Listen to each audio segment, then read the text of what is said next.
Well, good afternoon, everyone. Welcome to the State Department.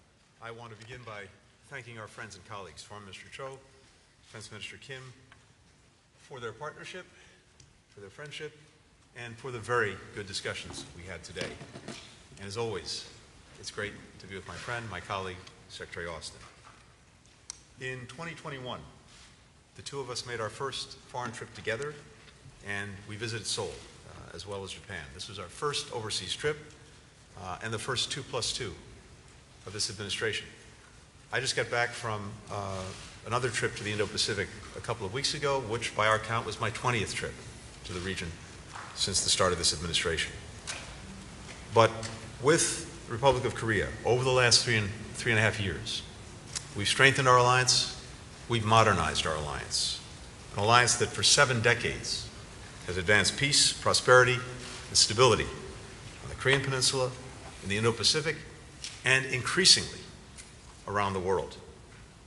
Today, we had an opportunity to build on that progress and to also lay the groundwork to ensure that we continue delivering shared security and shared opportunity for our people in the years to come.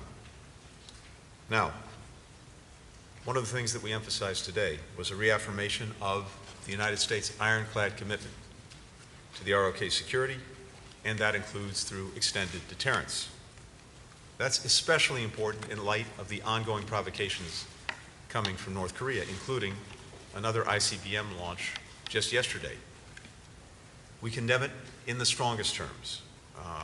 The latest launch of many and other provocative actions that it's taken. Flagrant violations all of multiple UN Security Council resolutions. All countries should be demanding that the DPRK cease these destabilizing actions.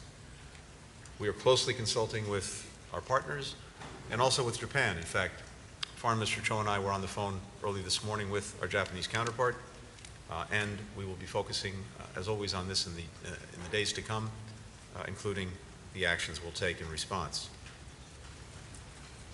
All of this reinforces why we have to remain focused on maintaining peace and stability in the Indo-Pacific and on the Korean Peninsula in particular, even as we work with European partners to respond to the DPRK's deepening security relationship with Russia. We now assess that there are some 10,000 North Korean soldiers in total in Russia. And the most recent information indicates that as many as 8,000 of those North Korean forces have been deployed to the Kursk region. We've not yet seen these troops deploy into combat against Ukrainian forces, but we would expect that to happen in the coming days. Russia has been training DPRK soldiers in artillery, UAVs, basic infantry operations, including trench clearing, indicating that they fully intend to use these forces in frontline operations. Should these troops engage in combat or combat support operations against Ukraine, they would become legitimate military targets. Now, one of the reasons that Russia is turning to these North Korean troops is that it's desperate.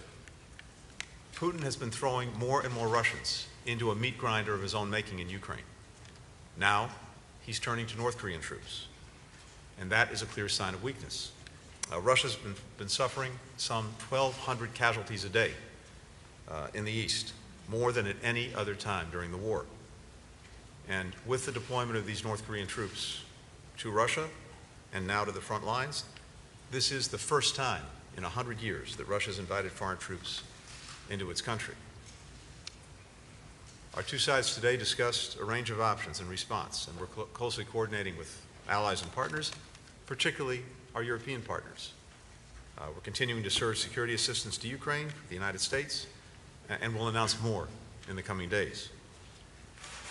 What we're also seeing underscores the indivisibility of security between the Indo-Pacific and Euro-Atlantic theaters, something that is clearer and clearer to all of our allies and partners in both Europe and the Indo-Pacific.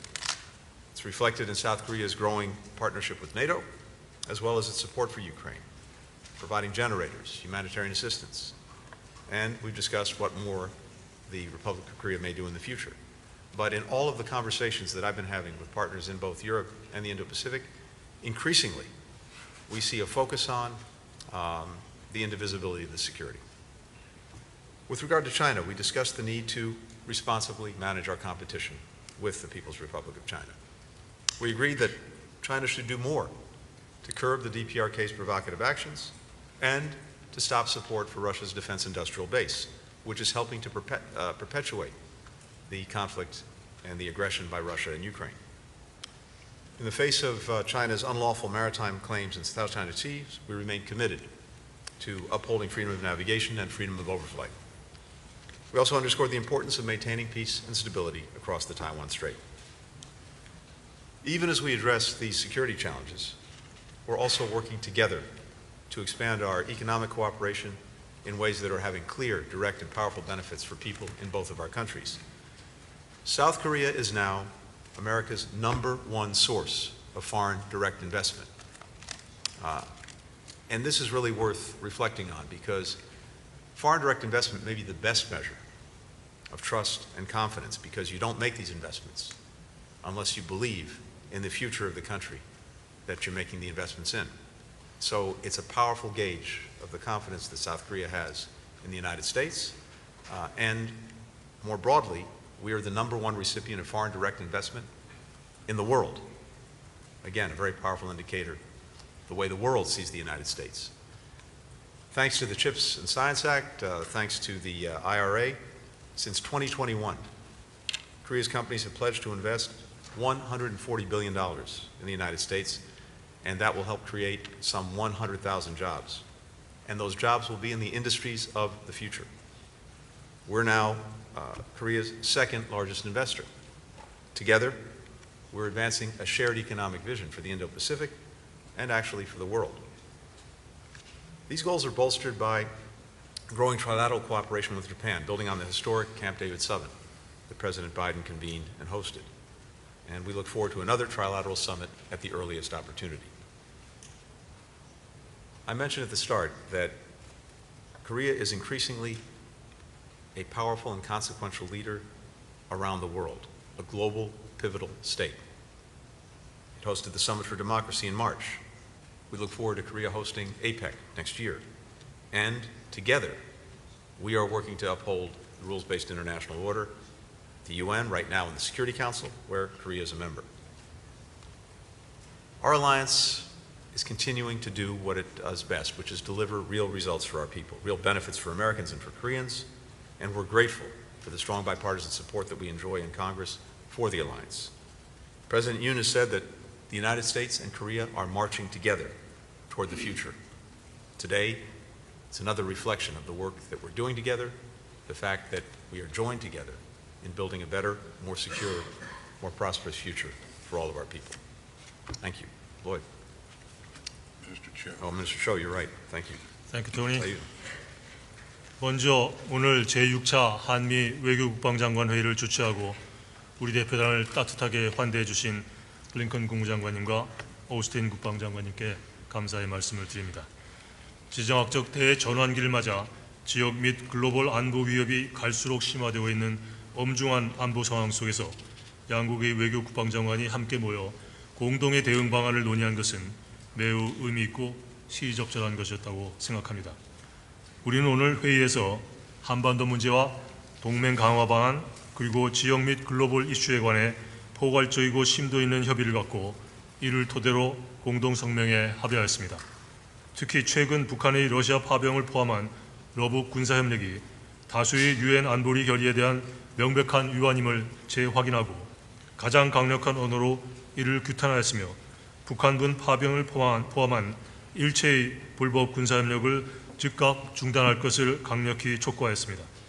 북한군의 파병은 러시아의 불법 우크라이나 침략 전쟁을 더욱 지연시킬 뿐만 아니라 한반도는 물론 유럽 지역의 평화 안보에 대한 중대한 위협이라는 데 견해를 같이 하고 향후 긴밀한 정보 공유와 공조를 바탕으로 상황 전개에 따른 필요한 대응 조치를 취해 나가기로 합의하였습니다. 우리는 북한의 완전한 비핵화 목표를 재확인하고 북한의 지속적이고 불법적인 미사일 도발과 핵 WMD 개발을 강력히 규탄하였습니다. Provocations and nuclear and WMD development were strongly condemned, especially The DPRK's launch of a long-range missile yesterday was a grave violation of the UN Security Council resolutions and a threat to the Korean Peninsula and the world. To address the DPRK's habitual violations of the UN Security Council resolutions and ensure strong and effective enforcement of North Korean sanctions, we are resolved to continue our partnership with the international community. To ensure its nuclear and missile development become not a strategic asset, but a liability to the DPRK, active diplomatic endeavors will be made to this end. And also, our two countries welcome the launch of a new mechanism to monitor the UNSC sanctions implementation against the DPRK, the Multilateral Sanctions Monitoring Team. We also had discussions on President Yoon Suk-yeol's August 15th Unification Doctrine and for his vision of realizing a free, peaceful, and prosperous Korean Peninsula that's reunified. The U.S. reiterated its support.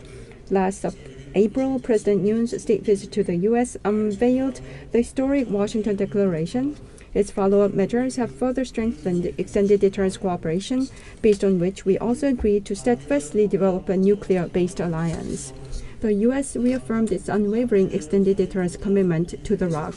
Any nuclear attacks on the ROK by the DPRK will be met with a swift, overwhelming, and decisive response. We made it clear.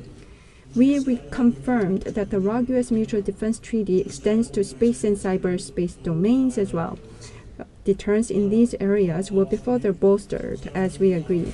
In addition, cooperation in defense, science, and technology, as well as defense industry, will be further reinforced to render the foundation of the alliance even stronger.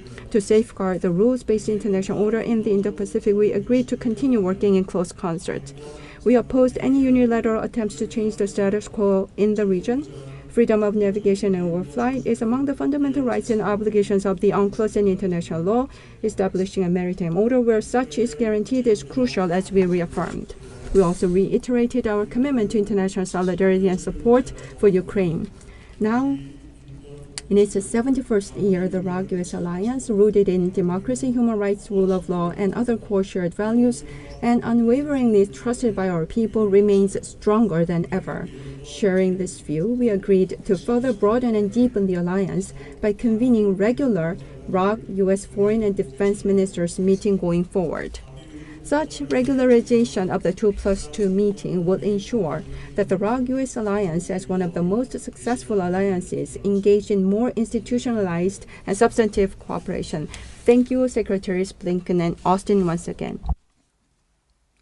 Minister Kim, Foreign Minister Cho, it's great to have you with us here in Washington. Today's meeting has once again demonstrated the importance of our ironclad alliance. Yesterday, Minister Kim and I discussed ways to strengthen and modernize our alliance's combined defense posture. And in today's 2+2, we talked about evolving our alliance into a comprehensive global partnership. So let me touch on 3 key points. First, we agreed today to further enhance our interoperability and strengthen our extended deterrence. Our countries are deepening our nuclear and strategic planning efforts through the Nuclear Consultative Group. And we're increasing the regular deployments of U.S. strategic assets on the Korean Peninsula. We also affirm that attacks in space or cyberspace that clearly challenge the security of the alliance could lead us to invoke Article 3 of the Mutual Defense Treaty. So to improve our awareness of threats in the space and cyber domains, we're enhancing our interoperability and information sharing. Second, we're expanding the cooperation between our defense industrial bases. That includes the U.S. Navy's certification of ROK shipyards to maintain, repair, and overhaul U.S. Navy ships. And that will help keep our alliance resilient. And it will help ensure that we have the capabilities to deter potential foes and, if necessary, prevail in conflict. Third, and finally, we're continuing to advance our defense ties with our regional allies and partners, especially the historic growth of trilateral security cooperation among Japan, the ROK, and the United States. Our robust partnerships, especially with Japan and the ROK, let us share information, assess threats, and craft thoughtful responses, just like last night when the DPRK conducted its latest irresponsible missile test. And across the Indo-Pacific, we're working to strengthen maritime security and to bolster interoperability through multilateral exercises. And we're helping to build up the capacity of our partner countries to tackle shared security challenges. We also recognize the profound links between Indo-Pacific security and Euro-Atlantic security. As you know, we now assess that North Korea has sent around 10,000 of its soldiers to train in eastern Russia. And as Secretary of State pointed out earlier, our most recent information indicates that about 8,000 of those DPRK soldiers are now in the Kursk Oblast. Now, we've not yet seen these soldiers deploy into combat against Ukraine's forces, but we expect that these North Korean soldiers will join the fight against Ukraine in the coming days. Our assessment is that Putin's forces have trained these North Korean soldiers in artillery operations, UAV operations, and basic infantry operations, including trench clearing. The Kremlin has also provided these DPRK troops with Russian uniforms and equipment. And all of that strongly indicates that Russia intends to use these foreign forces in frontline operations in its war of choice against Ukraine. And make no mistake, if these North Korean troops engage in combat or combat support operations against Ukraine, they would make themselves legitimate military targets. So we are consulting closely with our allies and partners and other countries in the region on these reckless developments and on our response. As I discussed last week in Kyiv, Ukraine's military continues to perform admirably on the battlefield, and Putin's forces have suffered serious losses. In recent months, Ukrainian forces have caused more than 1,200 Russian casualties per day, more than at any other time during Putin's war. And by tin-cupping to North Korea for manpower, Putin is showing the world another clear sign of weakness. The Kremlin's North Korean gambit just underscores how badly Putin's war has gone and how much trouble he's in. This is the first time in more than a century that Russia has welcomed foreign troops onto its own soil. As Secretary Blinken noted, a permanent member of the UN Security Council is violating Security Council resolutions that it agreed to. So at the direction of the President, the United States will continue to surge security assistance to Ukraine, and so will our allies and partners in the Ukraine Defense Contact Group. That includes artillery and air defense, armored vehicles, munitions, and other crucial capabilities. The United States will announce additional security assistance for Ukraine in the coming days. And in our meetings yesterday and today, we discussed with our ROK allies how we're going to work together with our allies and partners to respond to this dangerous and destabilizing escalation. We're also closely tracking other bullying by the DPRK, Russia, and the People's Republic of China. And that's why the United States and the ROK are working so closely with our partners to stand up to coercive destabilizing actions in both the Indo-Pacific and the Euro-Atlantic. Our work together is central to ensuring peace and stability and to enhancing deterrence. Foreign Minister Cho and Minister Kim, thanks for your leadership and your commitment to this proud alliance. Minister Kim, over to you.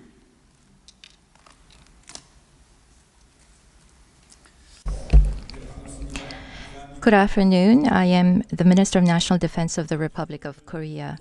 First, I'd like to thank Secretary of State Blinken and Secretary of Defense Austin for hosting the ROK Foreign and Defense Ministerial and for your warm reception of the Korean delegation.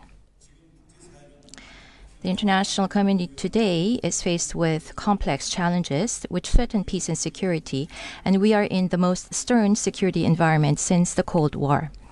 It is at this time that the ROK's foreign and defense ministers have gathered together to discuss ROK's alliance development and various issues on regional peace and security, which is very timely and significant. At the meeting, we agreed that the ROK's alliance is the core pillar of peace, security, and prosperity of the Korean Peninsula and the Indo-Pacific region, and we agreed to strengthen cooperation as global comprehensive strategic alliance. On North Korea's ICBM launch yesterday, we denounced this with one voice and urged North Korea to abide by the UN Security Council resolutions. Also, on the escalating North Korean nuclear and missile threats, we agreed to continuously strengthen cooperation on deterrence and response. On North Korea's deployment of troops to Russia and illegal military cooperation with Russia, we denounced this with strong words and strongly urged the immediate withdrawal of North Korean troops. We have completed the joint guidelines in last July, and thus uplifting the ROK's alliance into a nuclear-based alliance in name and in substance. We reconfirmed our common goal of the complete denuclearization of North Korea, and based on historic joint guidelines, we agreed to continuously strengthen the implementation of extended deterrence. The U.S. reconfirmed the strong commitment to use full-scope military capabilities to provide extended deterrence to the Republic of Korea. We confirmed that the scope of the Mutual Defense Treaty applies to space and cyber domains and agreed to strengthen cooperation in space and cyber domains. To respond to new challenges, including global supply chain crises and advanced technology competition, we concurred that we need to evolve into a science and technology alliance and agreed to strengthen cooperation in defense industry and defense science and technology. We concurred on the importance of upholding rules-based international order in the region and on enhancing cooperation with other value-sharing countries. In particular, we agreed to strengthen ROK-US-Japan security cooperation, and based on our Indo-Pacific strategies, we agreed to expand cooperation with the ASEAN and Pacific Island nations. And in new areas of cooperation, such as AUKUS Pillar 2, we have agreed to create synergy. The meeting today, we assessed, is a cornerstone for developing the ROK's alliance into a global comprehensive strategic alliance. And we will closely cooperate for peace, security, and prosperity on the Korean Peninsula and in the region. 같이 갑시다. We go together. Thank you.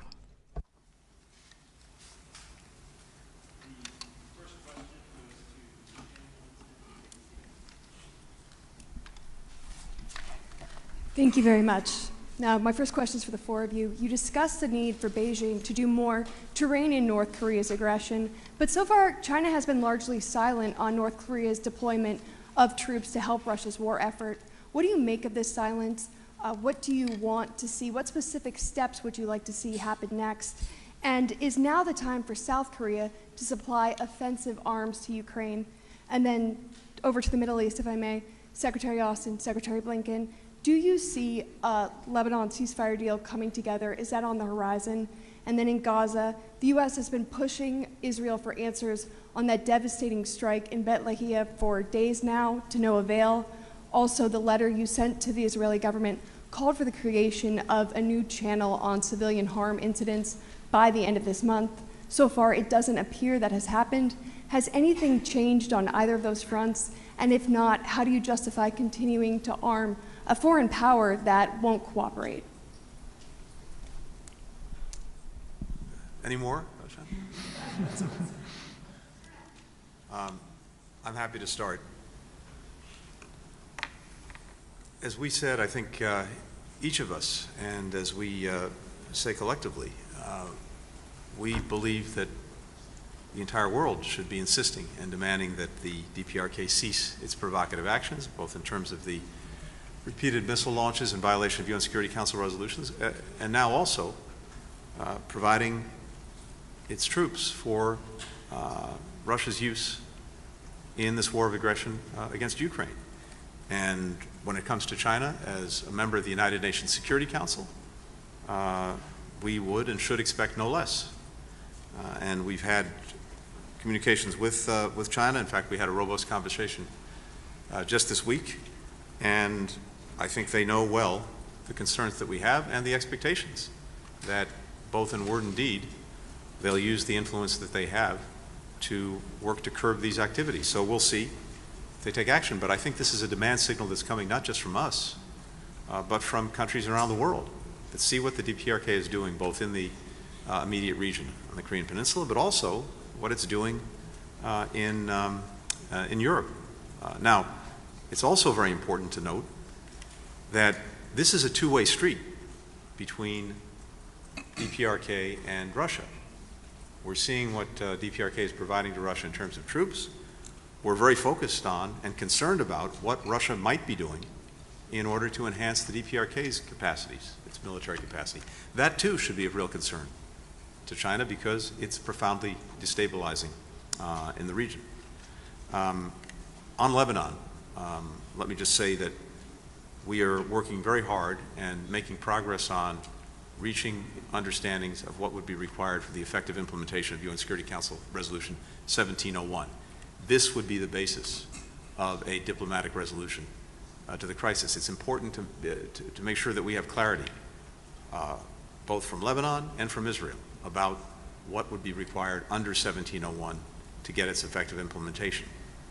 The withdrawal of Hezbollah forces from the border, the deployment of the Lebanese armed forces, the authorities under which they'd be acting, an appropriate enforcement mechanism. And I can tell you that based on my recent trip to the region, the work that's ongoing right now, we have made good progress on those understandings. We still have more work to do, but that's what's necessary to get us to a diplomatic resolution, including through a ceasefire. And with regard to Gaza, I can tell you a couple of things. First, both of us and our teams are tracking very carefully Israel's responsibilities to meet the letter of the law as we sent it jointly to our Israeli counterparts with regard to the provision of humanitarian assistance. And there's been real progress, but insufficient, and we're working on a daily basis to make sure that Israel does what it must do to ensure that this assistance gets to people who need it inside of Gaza. It's not enough to get trucks to Gaza. It's vital that what they bring with them can get distributed effectively inside of Gaza. And one other thing on this very quickly. One of the things that has been successful in recent months was the polio vaccination campaign for hundreds of thousands of Palestinian children in Gaza. But in order for that campaign to be concluded, we have to complete a second round of vaccinations. And these vaccinations have to happen within a certain period of time from the first round of vaccinations. It is urgent that this be completed in the days ahead, and we're looking to Israel to facilitate that action. And then finally, sorry for going on so long, for many months, Israel's made clear that the strategic objectives that it had in Gaza in making sure that October 7th and the horrors of October 7th could never happen again were the effective dismantlement of Hamas's military capacity, its organized military capacity, and the elimination of the leaders who were responsible for October 7th. So, both of those goals have been achieved. And the focus now must be on ending the war, and in the meanwhile, making sure that people who need the assistance for food, for medicine, and other basic humanitarian needs get the assistance that they need.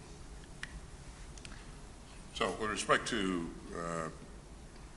the PRC in this latest development with DPRK troops in Russia, you know, we're speaking to countries throughout the region about this alarming development, and that includes, as Tony pointed out, it includes the PRC. And I would refer you to the PRC for their position, but if China is serious about its desire for de-escalation, it should be asking Russia some hard questions at this point, and whether it intends to broaden this conflict by this kind of behavior. And so we'll continue to work with allies and partners, and make sure that we're doing the right things in terms of being prepared to move to the next stage in terms of holding DPRK to task. Regarding activities in the Middle East, I talk to my counterpart, Minister Gallant, routinely. I'll talk to him today, this afternoon. And every time I talk to him, I emphasize the need to protect civilians in the battle space and the need to provide humanitarian assistance to the people in Gaza. And as Tony pointed out, they have made some progress recently. We want to see them do much more, and we'll continue to emphasize that as we engage in the future. And again, we're hopeful that we will see things transition in Lebanon in a not too distant future. I think there's an opportunity for that to happen, but it's left to be seen when that will happen. But we'll continue to press to make sure that it happens sooner versus later.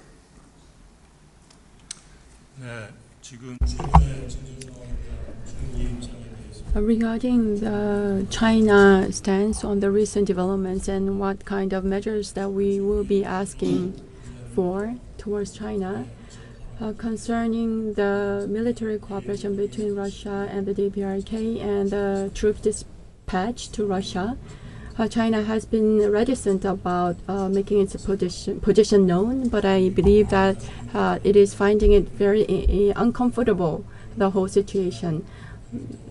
Starting from last spring, because we know that there are things that China can do, we have been engaging in high-level talks and communication with China so that we can make relevant preparations. So we'll continue to do so going forward, and we will be having many contacts and interactions with the PRC and utilizing those occasions. So we will relay our concerns and thoughts to the PRC. And going forward, regarding our plan to provide weapons to Ukraine, there was a question, as was mentioned by the President Yoon.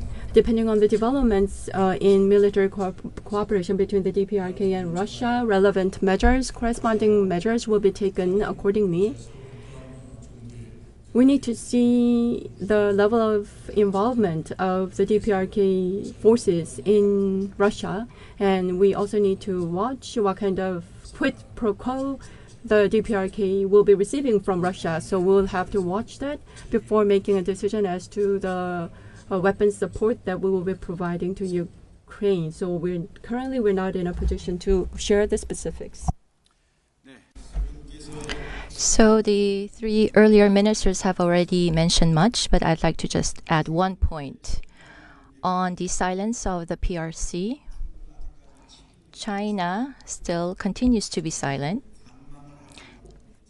I think the more clear assessment is that it is watching it and waiting. And if the situation worsens, at one point, China, either as a mediator or any other role, may be intervening. So when the situation worsens, so there will be a point when the interests of China will be violated, and it is at that point that China will begin to play a certain role.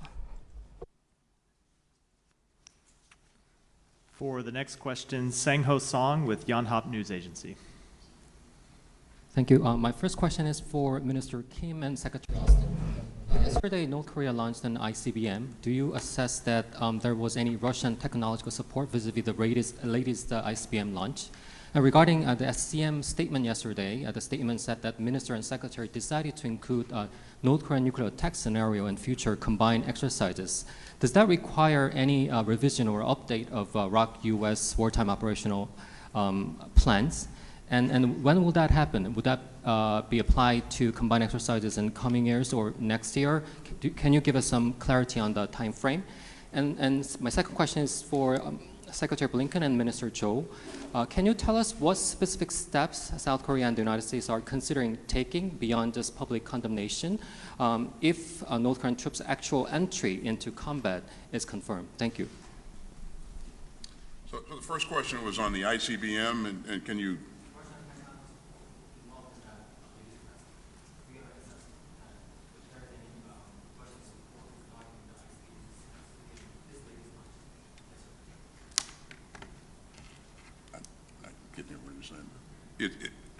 Do you have any assessment indicating that there was any Russian technological support regarding the ICBM launch this week? Thank you. At this point, it's very early in our assessment phase, and we don't see any indication at this point that there was Russian involvement. But again, we'll continue to work with our partners and our allies in the region to analyze this. But again, let me emphasize how irresponsible this behavior is, and we call upon the DPRK to cease and desist. It's potentially destabilizing, and again, it violates the UN UN sanctions. So, but to answer your question specifically, I don't see any Russian involvement. And your second question was? The second question is regarding the SCM statement yesterday. The statement said that the minister and Secretary Austin decided to include North Korean nuclear attack scenario and future combined exercises between South Korea and the U.S. militaries. So I'm wondering if that requires a revision of wartime operational plans between South Korea and the United States, and when will that happen? If that's happening maybe next year or in coming years, do you have any time frame for that? Thank you. Well, certainly I won't provide specifics about the contents of our planning, but I would just say that we are constantly planning and upgrading our plans and working to make sure that we are ready to fight tonight if it comes to that.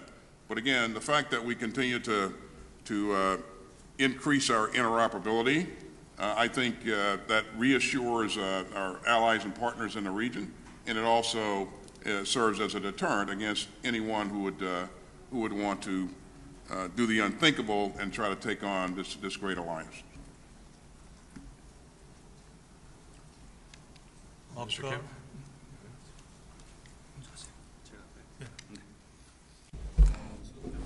Firstly, on the first question,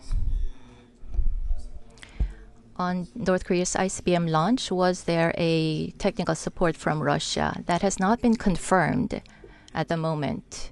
And what we predict is that there is no evidence that Russian technology support was provided. Secondly, so combined exercises based on North Korean nuclear capabilities. In all of the operational plans, it is based on strategy, and based on the strategic plan, the implementation happens. And so that is how we proceed with our exercises, and it will be implemented as soon as possible. So I think that is as far as I can say.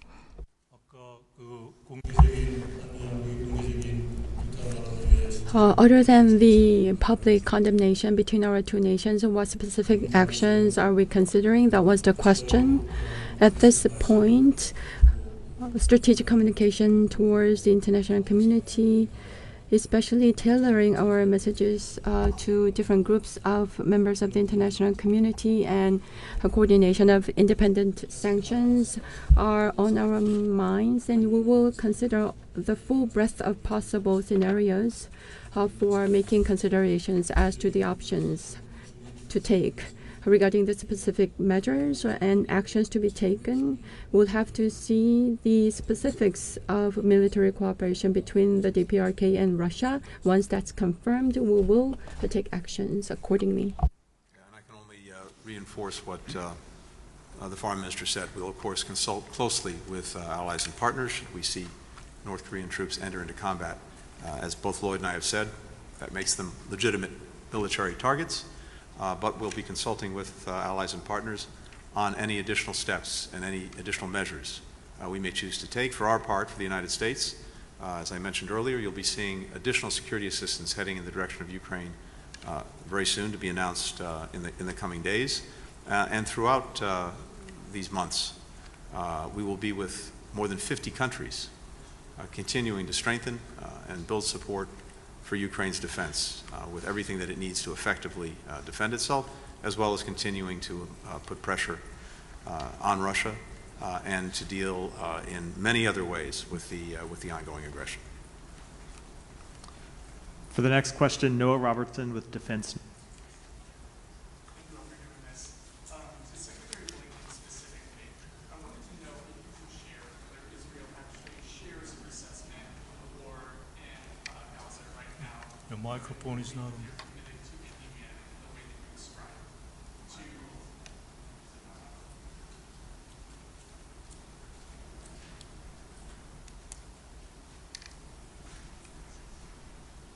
Can you hear me?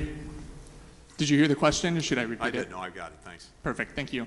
And to both Secretary Austin and Secretary Blinken, I wanted to know if you could describe the progress that you've seen in humanitarian aid and whether you believe with Gaza that Israel is on track to reach a sufficient level for your satisfaction.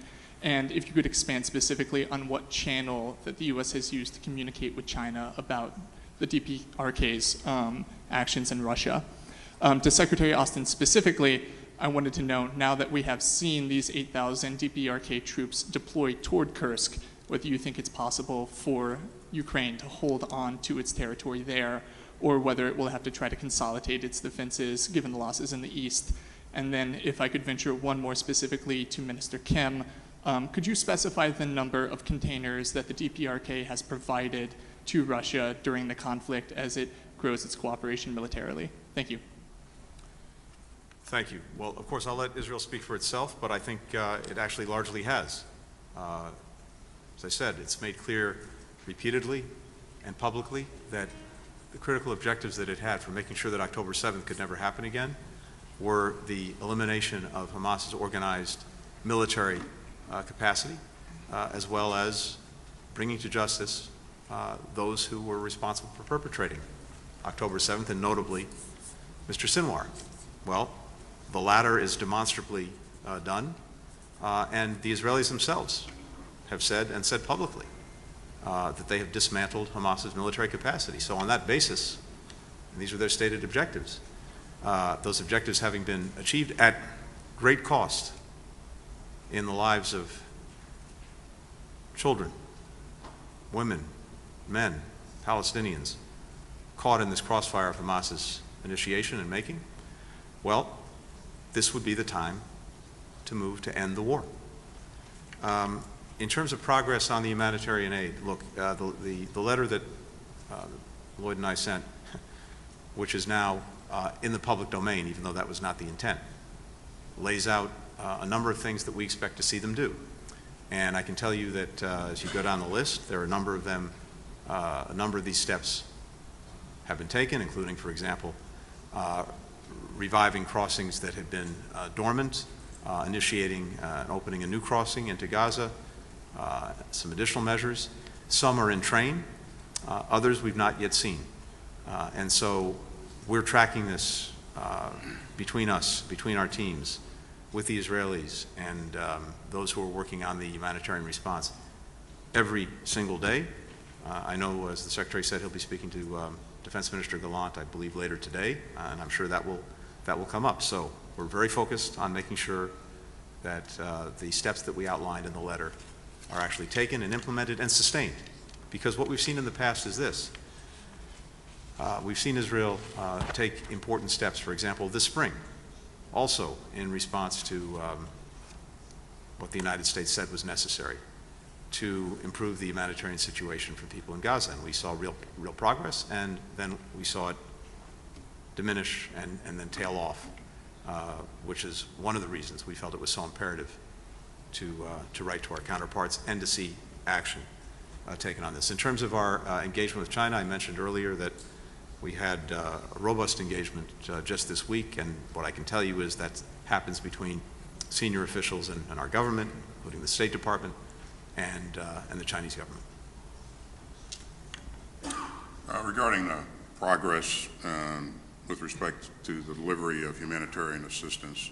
I agree with what Tony has said. We are seeing progress, and we'll continue to watch this on a daily basis, and I'll continue to engage my counterpart and encourage him to pick up the pace. More crossings being opened, more humanitarian assistance going in. We just got to make sure that they increase it even more. The other question you had for me was that based upon 10,000 troops from a DPRK that have entered the battle space, is it possible for Ukraine to hold on to Kursk? The answer is yes. And if you take a look at what I said earlier in terms of the numbers of casualties that Russia is suffering on a daily basis, some 1,250 or so casualties per day. You do the math on a given month, those are pretty big numbers. And so the number 10,000 kind of pales in comparison to those kinds of casualties. So this 10,000 won't come close to replacing the numbers that the Russians have lost.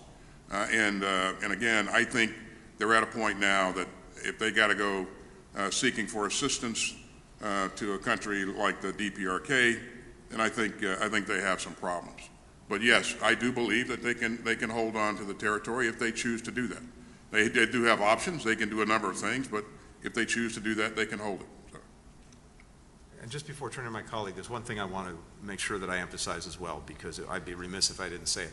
Of course, the other absolute requirement for this war to come to an end is for the hostages to come home.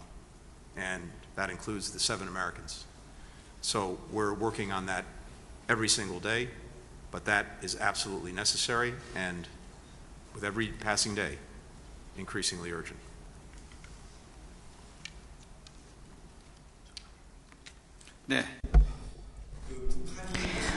On North Korea's munition support to Russia, it will be in the hundreds of thousands. So it's not 1 million or 2 million, but it's close to tens of millions of munitions, and missiles will be about 1,000.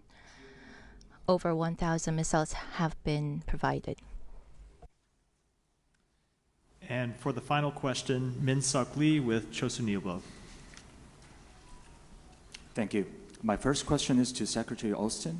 Has there been any new U.S. intelligence or assessment of what Russia might offer North Korea in exchange for deploying over 10,000 troops, whether in the form of military aid, advanced weapons technology, or economic support? And to Secretary Blinken, as DPRK's nuclear and missile programs have become increasingly advanced, U.S. officials have been mentioning the interim steps to engage with North Korea, which raised some speculations about whether the U.S. is poised to employ a policy shift. There was no phrase denuclearization in the joint statement released yesterday after the SCM. So is the U.S. moving the focus of its diplomacy from the pursuit of complete denuclearization of the North Korea to one of deterrence? Thanks. 다음은 조태열 장관님, 김용현 장관 두 분께. Next, my question is for Ministers Kim Yong-hyun and Cho Tae-yul.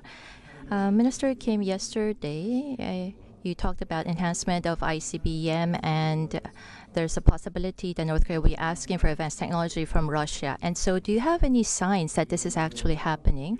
And if this concern is visualized, comes to fruition, what will the Korean government do as a response? And what are the preventive measures that we can take? What the DPRK may be getting in return for its provision of 10,000 troops, that's unknown at this point, but as you look at things, you would guess that technology would be at the top of the list, and that's, again, one of those things that could be and will be destabilizing depending on what kind of technology we're talking about. Financial assistance, and you can go down the list. And certainly, DPRK stands a chance of gaining in this exchange here. This is something that we're going to have to continue to watch very, very closely. It will embolden potentially embolden them to do more of the kinds of things that we've seen them do here recently, especially the kinds of things that we saw yesterday with the launch of an ICBM. And our policy remains what it has been and will remain, which is the complete denuclearization of the Korean Peninsula.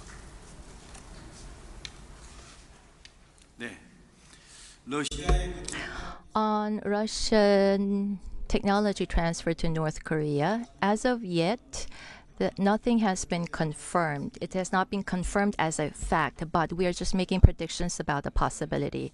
However, if there will be a transfer of Russian technology to North Korea, we can overcome that through the advanced technology that the alliance has.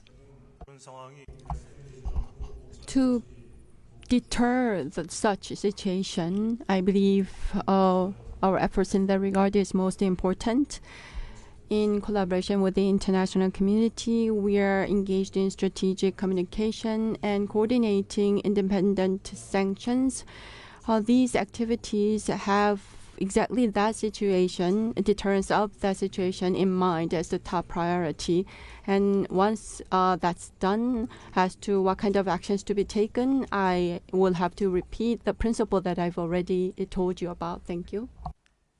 Thank you all.